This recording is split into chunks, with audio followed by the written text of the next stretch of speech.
नमस्कार, आप देख रहे हैं रिवेल ऑफ क्राइम और मैं आशीष हाजिर हूं एक बार फिर से एक नई कहानी के साथ। आज बात होगी एक ऐसे कहानी की जिनका इश्क इस कदर परवान चढ़ा कि अंजाम कत्ल तक पहुंच गया। 27 जुलाई 2014 के दिन कानपुर की सड़कों पर हुई इस वारदात ने पूरे देश को दहला कर रख दिया था। कार्निवल रेस्टोरेंट से घर की तरफ बढ़ते हुए ज्योति की लॉन्ग ड्राइव की फरमाइश पूरी न होने से उसका मूड खराब था।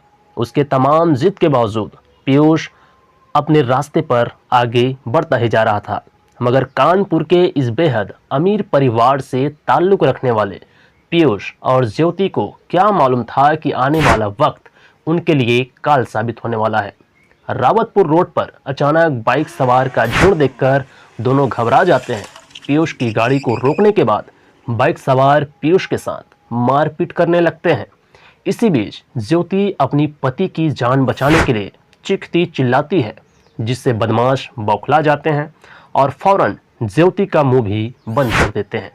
इसके बाद वो पीयूष को गंभीर हालत में जख्मी छोड़कर उनकी कार और ज्योति को अगवा कर लेते हैं।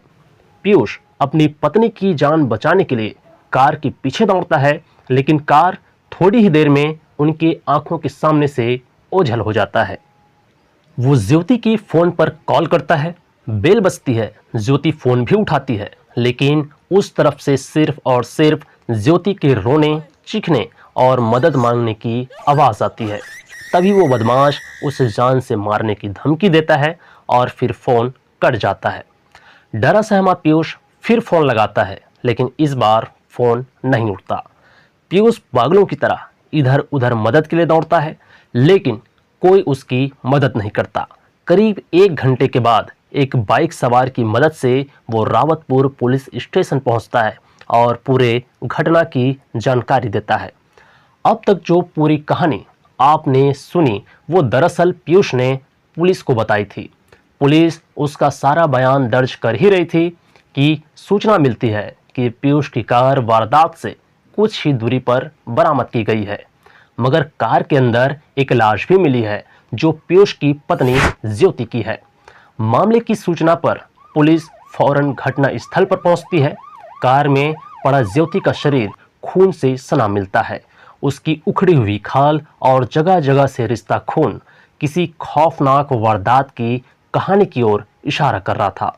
ज्योति के शरीर पर धारदार हथियार से कई वार कर उसको बेरहमी से कत्ल कर दिया गया था। ज्योति की बॉडी को पोस्टमार्टम के लिए भेजा जाता है।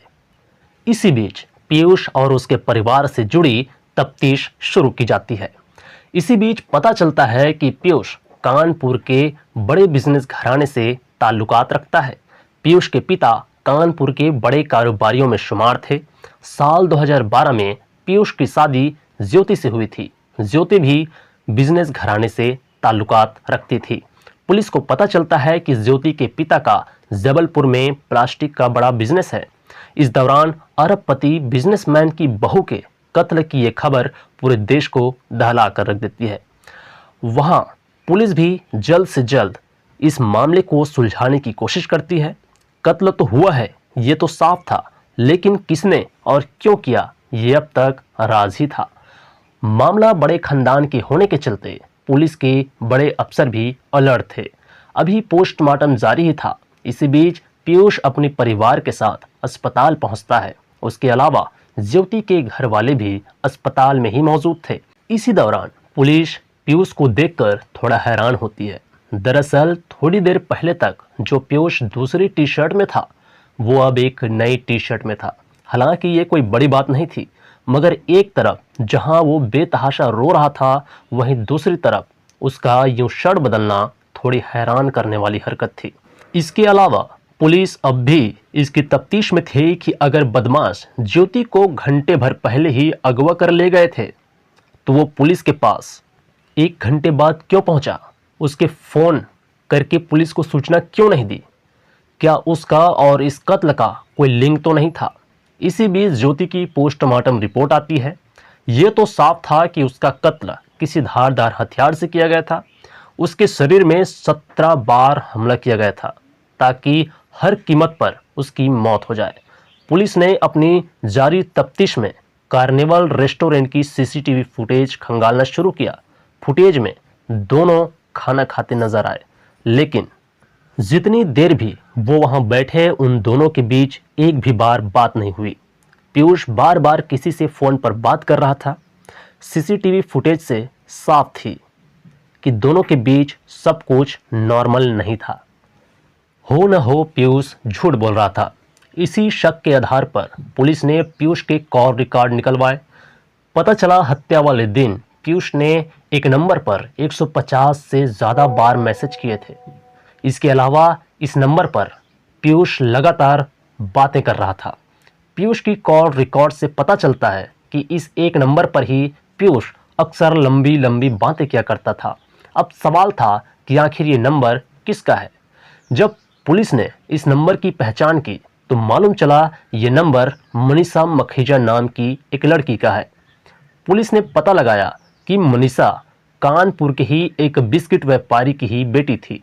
दोनों के कत्ल से जुड़ते ताल्लुकात को देखते हुए पुलिस ने हत्या के तीसरे दिन ही पीयूष और मनीषा मखीजा को गिरफ्तार कर लिया।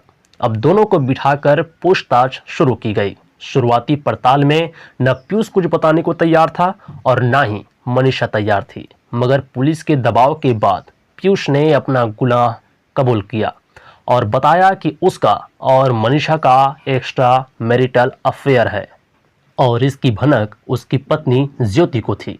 लिहाजा उन्होंने ज्योति को रास्ते से हटाने का फैसला कर लिया था। घटना वाले दिन पीयूष और ज्योति के साथ उसका ड्राइवर अवधेश कुमार और हाउस हेल्पर रेणुका भी थी। घर लौटते वक्त पीयूष और ज्योति पीछे बैठे थे। अवधेश गाड़ी चला रहा था और बगल में वाली सीट में रेणुका बैठी थी। तभी थोड़ा आगे निकलकर अवधेश ने गाड़ी रोक दी और ज्योति पर चाकू से वार कर दिया। ज्योति घायल हो गई। इसके बाद वो एक के बाद एक तब तक वार करता रहा जब तक ज्योति की मौत नहीं हो गई और फिर ज्योति की लाश को कार में ही छोड़कर तीनों मौके से फरार हो गए।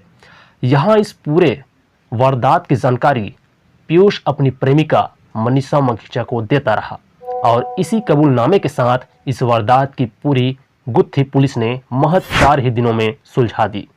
पुलिस ने पीयूष, मनीषा, अवधेश और रेणुका को गिरफ्तार कर लिया। तो दोस्तों, ये कहानी थी कानपुर के ज्योति हत्याकांड की।